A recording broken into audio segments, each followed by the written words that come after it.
Part 3।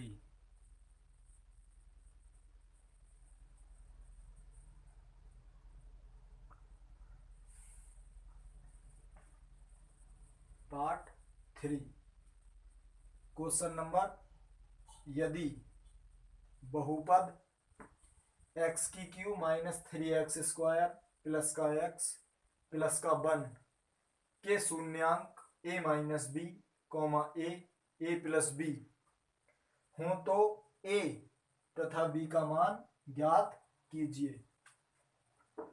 अभी हम यदि समीकरण 2 मतलब ax² प्लस का bx प्लस का c यदि समीकरण इसके रूप में दी है तो हम पढ़ चुके हैं क्या इसके शून्यांकों का योग अल्फा प्लस बीटा बराबर होता है माइनस का b अपॉन ए और गुणनफल अल्फा इंटू बीटा बराबर होता है c अपॉन ए। लेकिन समीकरण 3 घात में है, 2 घात की हम पढ़ चुके हैं, समीकरण है 3 घात में। तो हमने सबसे पहले इसके फार्मूले के बारे में जानेंगे। इसका फार्मूला क्या होता है? इसका फार्मूला होता है, हमने अपनी तरफ से मान लिया क्या, माना कोई 3 घात में समीकरण है ए एक्स की cube plus B X square plus का सी एक्स प्लस का डी, ये कोई 3 घात में समीकरण है। सबसे पहले हमें पता होना चाहिए कि इसके मूलों का योग क्या होगा। हमने मान लिए क्या, माना इस समीकरण के शून्यांक जो हैं, शून्यांक अल्फा बीटा तथा गामा है। हमने इसके 3 शून्यांक अल्फा बीटा तथा गामा है मान लिए। जिस प्रकार से यदि घात 2 होती, जिस प्रकार से उसमें शून्यांकों का योग होता है, ऐसे ही इसमें शून्यांकों का योग होगा। तो हमने त्रिघात में शून्यांकों का योग निकाला, शून्यांकों का योग। तो शून्यांक हमारे पास है alpha plus beta plus gamma बराबर, इसका जो फार्मूला होगा वो होगा माइनस का b अपॉन ए, यानी अल्फा प्लस बीटा बराबर माइनस का b अपॉन ए। ये हो गए त्रिघात में शून्यांकों का योग। अब त्रिघात में शून्यांक है हमारे पास 3, तो हमें पहले 2 के निकालने हैं, 2 शून्यांकों के गुणनफल का योग। टॉपिक नंबर 2 करा हमने, दूसरा फार्मूला 2 शून्यांकों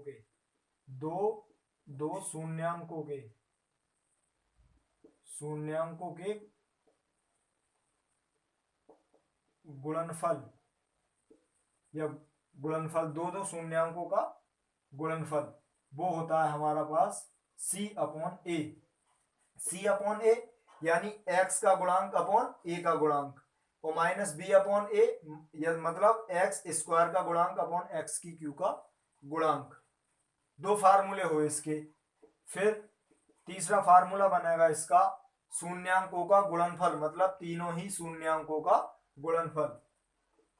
हमने यहां से निकाला शून्यांकों का गुणनफल, यानी तीनों शून्यांकों का गुणनफल, तो वो होता है d अपॉन ए, लेकिन माइनस का। बस इतना याद रखना है कि माइनस का d अपॉन ए होता है। शून्यांकों का गुणनफल यानी alpha into beta into gamma बराबर माइनस का d अपॉन ए। सबसे पहले सवाल करने से पहले हमें इस चीज की जानकारी होनी चाहिए, क्या फार्मूला आखिर 3 घात में होता क्या है। इसने क्या दिया, यदि बहुपद इक्वेशन ये थी, हमने सपोज डेट मान ली कि इक्वेशन ये है, शून्यांक हमने मान लिए थे alpha plus beta into gamma, इसने दे दिया अल्फा का मान ये, बीटा का मान ये, गामा का ये मान हो तो ए तथा बी का मान ज्ञात कीजिए। सबसे पहले हमें जानकारी होनी चाहिए कि इसके फार्मूले क्या हैं। यदि हमारे पास फार्मूले हैं तो सवाल करने में हमें कोई भी दिक्कत नहीं होगी। इन फार्मूले को नोट करें अपनी नोटबुक में, उसके बाद ही ये क्वेश्चन होगा। आगे को हम क्वेश्चन करेंगे।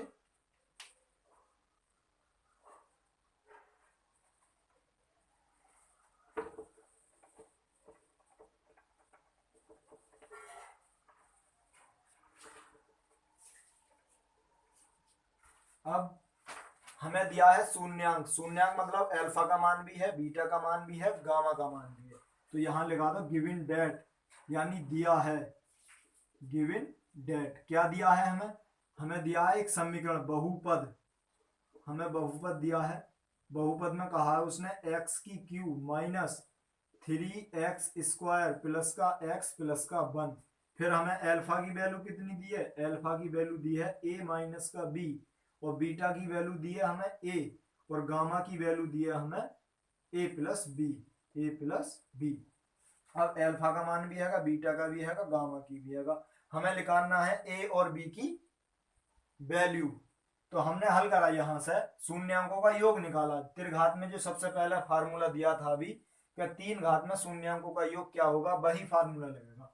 हमने निकाला यहां से हल में शून्यांकों का योग, हमने निकाला यहां से शून्यांकों का योग। तो शून्यांकों का योग मतलब शून्यांक कौन कौन से हैं? Alpha plus beta plus gamma.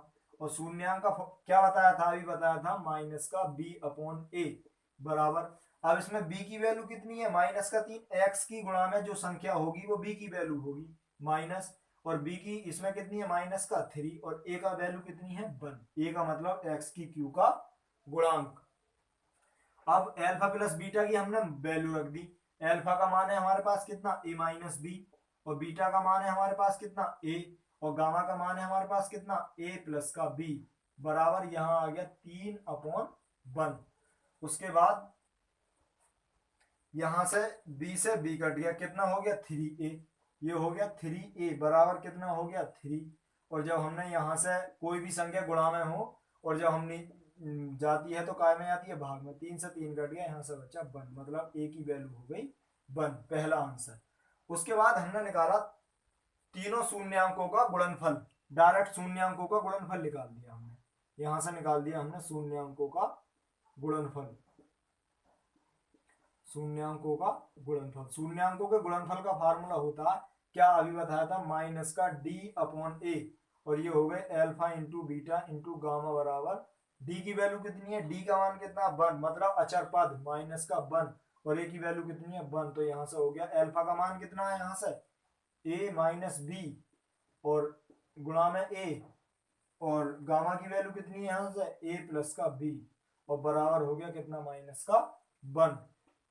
ये क्या करा हमने? a माइनस का b, और यहाँ पर लिख दिया a प्लस का b, और गुणा कर दिया a बाहर, बराबर हो गया माइनस का 1। अब हम यहां से जानते हैं कि a स्क्वायर माइनस का b स्क्वायर बराबर होता है कितने के? a माइनस b के, और होता है a प्लस b के। तो हम इसके बराबर में ये वैल्यू रख सकते हैं क्या? a स्क्वायर माइनस का b स्क्वायर, और गुणा में a बराबर हो गया माइनस का 1। a की वैल्यू हमारे पास है 1, तो हमने रखा a का मान रखने पर, a का मान रखने पर।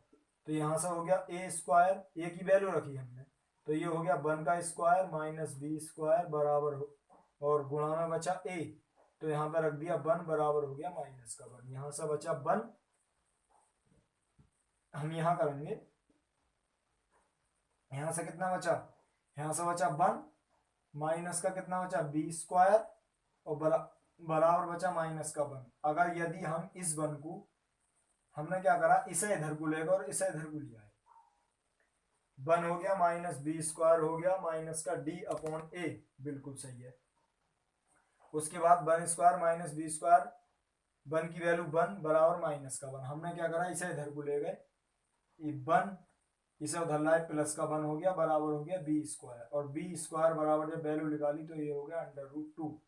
b बराबर जब निकाली यहां से, तो 1 और 1 2, √2, और यही इसका आंसर होगा। यहाँ पे हमने लिख दिया अतः a बराबर 1 और b बराबर हो गया √2 आंसर। सबसे पहले हमें इसके फार्मूले याद होने चाहिए, उसके बाद ही हम क्वेश्चन कर पाएंगे।